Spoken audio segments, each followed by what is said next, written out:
भगवान विष्णु का 7वां अवतार माने जाने वाले प्रभु श्री राम ने हमेशा ही अधर्म पर धर्म की विजय हेतु ये अवतार धारण किया था। टीवी पर तो हम सभी ने रामायण देखी होगी, लेकिन फिर भी कई ऐसे प्रसंग रह जाते हैं जिनके बारे में लोगों को जानकारी नहीं होती। कुछ ऐसे ही हैं प्रभु श्री राम की जन्म कथा। आज आध्यात्म के इस विशेष प्रस्तुति में हम आपको श्री राम की जन्म कथा के कुछ उन पहलुओं के बारे में बताएंगे जिनसे लोग अनजान हैं।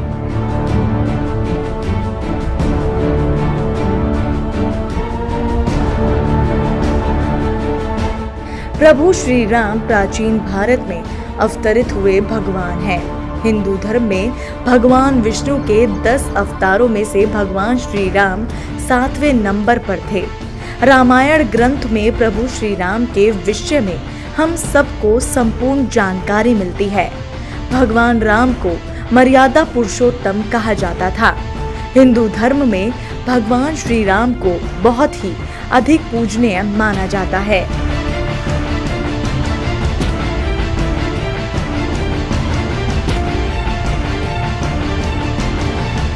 अब आप जानिए भगवान राम से जुड़े 25 ऐसे तथ्यों के बारे में जिनकर जानकर आपको बेहद खुशी मिलेगी और साथ ही आपको नई जानकारी भी मिलेगी।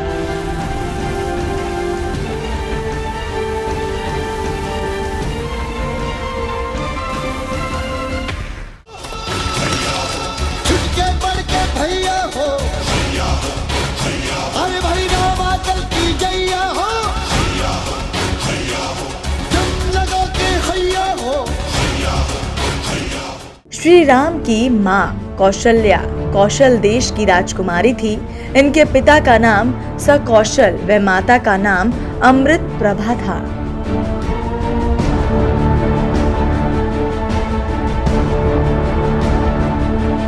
आनंद रामायण के अनुसार रावण ने न केवल देवी सीता का अपहरण किया था, बल्कि कौशल्या का भी अपहरण किया था। ब्रह्मा जी ने रावण को पहले ही बता दिया था कि दशरथ और कौशल्या का पुत्र उसकी मृत्यु का कारण बनेगा। अपनी मृत्यु को टालने के लिए रावण ने कौशल्या का अपहरण कर उसे एक डिब्बे में बंद करके उन्हें एक समुद्र से घिरे द्वीप पर छोड़ दिया था। नारद मुनि ने रावण की ये हरकत राजा दशरथ को बता दी। महाराज दशरथ का युद्ध रावण के साथ हुआ, जिसमें राजा दशरथ के सभी सैनिक मारे गए।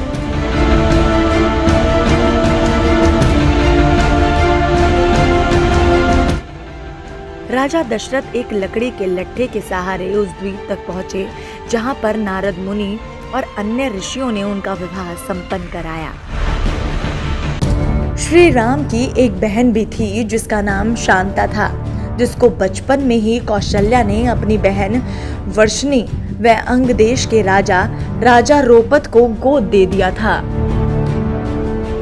देवी सीता भगवान शिव के धनुष को बचपन से ही खेल खेल में उठा लेती थी, इसीलिए उनके स्वयंवर में धनुष, जिसका नाम पिनाका था, उस पर प्रत्यंचा चढ़ाने की शर्त रखी गई थी।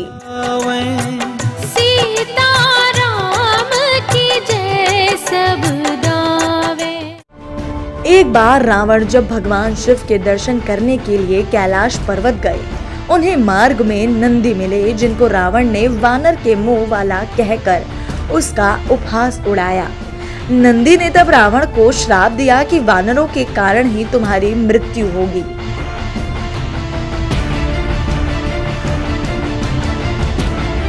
रावण की बहन शूर्पणखा ने खुद रावण को श्राप दिया था कि उसका सर्वनाश हो जाए। शूर्पणखा का पति राक्षस राजा कालकेय का सेनापति था, जिसका वध रावण ने अपने विश्व विजय अभियान के दौरान कर दिया था। राम सेतु बनाने में कुल 5 दिन का समय लगा था। ये पुल 100 योजन लंबा व 10 योजन चौड़ा था। 1 योजन लगभग 13 किलोमीटर बराबर होता है। वनवास के दौरान श्री राम ने कबंध नामक एक श्रापित राक्षस का वध किया था। उसी ने राम को सुग्रीव से मित्रता करने का सुझाव भी दिया था। जिस समय श्री राम वनवास को गए थे उस समय उनकी आयु 27 वर्ष थी। राजा दशरथ नहीं चाहते थे कि राम वन जाए, इसीलिए दशरथ ने उन्हें सुझाव दिया कि वे उन्हें बंदी बना ले और राजगद्दी पर बैठ जाएं। रावण जब विश्व विजय पर निकला तो उसका युद्ध अयोध्या के राजा अनर्ण्य के साथ हुआ, जिसमें रावण विजयी रहा। राजा अनर्ण्य वीर गति को प्राप्त हुए। उन्होंने मरते हुए श्राप दिया कि तेरी मृत्यु मेरे कुल के एक युवक द्वारा होगी।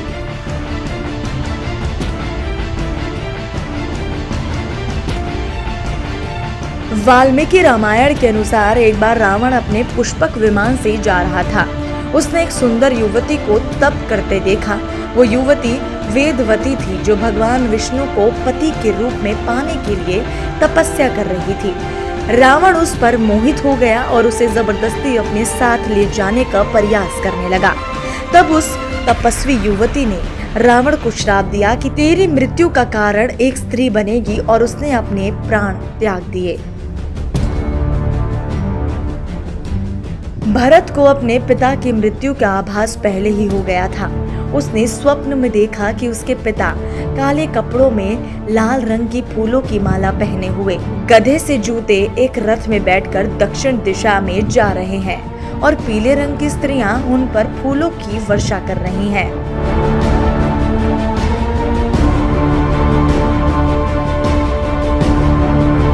जिस दिन रावण सीता का हरण करके अशोक वाटिका में लाया था, उसी दिन ब्रह्मा ने एक विशेष खीर इंद्र के हाथों देवी सीता तक पहुंचाई थी। इंद्र ने देवी सीता के पहरे पर लगे राक्षसों को अपने प्रभाव से सुला दिया, जिसके बाद इंद्र ने देवी सीता को वो दिव्य खीर दी, जिसे ग्रहण कर देवी सीता की भूख प्यास शांत हो गई थी।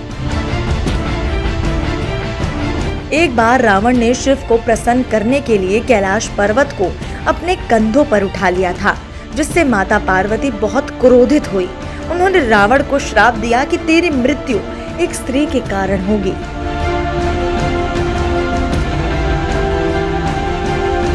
रावण जब अपने विश्व विजय के अभिमान पर था तो वो यमपुरी पहुंचा, जहां उसका युद्ध यमराज से हुआ। जब यमराज ने उस पर कालदंड का प्रहार करना चाहा तो ब्रह्मा जी ने उन्हें रोक दिया, क्योंकि वरदान के कारण रावण का वध किसी देवता द्वारा संभव नहीं था।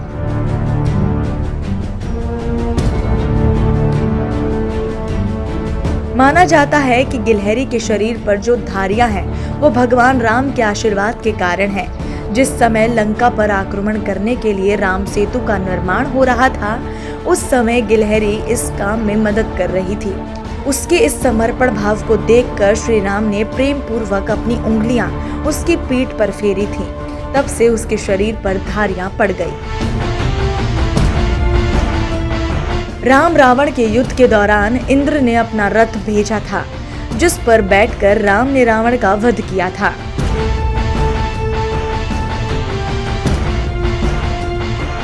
श्री राम का अवतार एक पूर्ण अवतार नहीं माना जाता। श्री राम 14 कलाओं में पारंगत थे, जबकि श्री कृष्ण 16 कलाओं में पारंगत थे। ऐसा इसलिए था कि रावण को वरदान प्राप्त थे कि उसे कोई देवता नहीं मार सकता, उसका वध कोई मनुष्य ही कर सकता है। अपने विजय अभियान के दौरान रावण जब स्वर्ग पहुंचा तो वहां उसे रंभा नाम की एक अप्सरा मिली। रावण उस पर मोहित हो गया। रावण ने जब उससे छूने का प्रयास किया तो उसने कहा कि मैं आपके भाई कुबेर के पुत्र नल कुबेर के लिए आरक्षित हूँ, इसीलिए मैं आपकी पुत्र वधू के समान हूँ।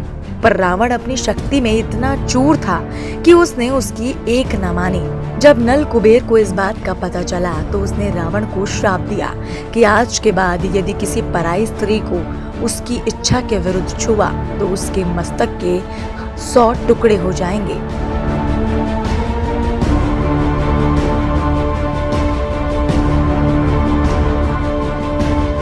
वाल्मीकि रामायण में 24,000 श्लोक, 500 उपखंड तथा 7 कांड है।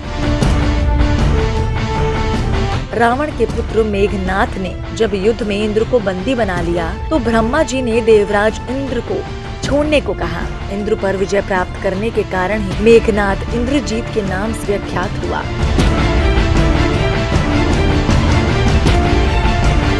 राम को भगवान विष्णु का अवतार माना जाता है, लेकिन आपको पता है कि उनके अन्य भाई किसके अवतार थे? लक्ष्मण को शेषनाग का अवतार माना जाता है, जो क्षीर सागर में भगवान विष्णु का आसन है, जबकि भरत और शत्रुघ्न को क्रमशः भगवान विष्णु द्वारा हाथों में धारण किए गए सुदर्शन चक्र और शंख चैल का अवतार माना जाता है। राम ने सरयू नदी में डुबकी लगाकर पृथ्वी लोक का परित्याग किया था। ऐसा माना जाता है कि जब सीता ने पृथ्वी के अंदर समाहित होकर अपने शरीर का परित्याग कर दिया तो उसके बाद राम ने सरयू नदी में जल समाधि लेकर पृथ्वी लोक का परित्याग किया था। दोस्तों, उम्मीद करती हूँ आपको हमारा ये वीडियो पसंद आया होगा। प्लीज हमारी वीडियो को लाइक, शेयर एंड सब्सक्राइब जरूर करें। जय श्री राम।